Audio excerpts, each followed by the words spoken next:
I wonder what it would be like if my parents had never died on September 11, 2001. As far as I know, my life has been unbearable for most of it. No one who lost their parents goes to live with cruel relatives. That's only for fairy tales. But my life was worse than any old fairy tale. My uncle and aunt had mistreated me and my brothers by forcing us to live in tiny crowded rooms and eating only leftover food. Plus, we weren't allowed to have any friends. For a good while, we weren't allowed to leave the house, not even to attend school. That unreasonable cruelty lasted until I was 14 years old, when my new social worker forced me to admit that I was abused. With that admission, I was immediately taken away from my home and forced to go to Los Angeles.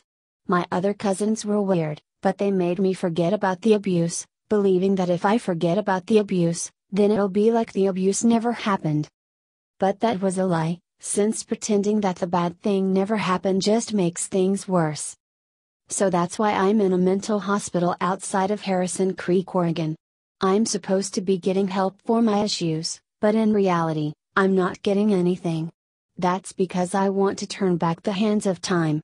I want to go back to a time and place when my parents were still alive and my brothers weren't being unbearable and my uncle and aunt were non-existent. I want to find a way to go back in time, to the day before September 11, 2001. I wish that I could go back and warn my parents to not board the plane that would crash into the Twin Towers. I should have been stronger and begged them not to go to New York.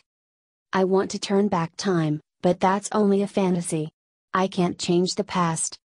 I realize that, and I weep.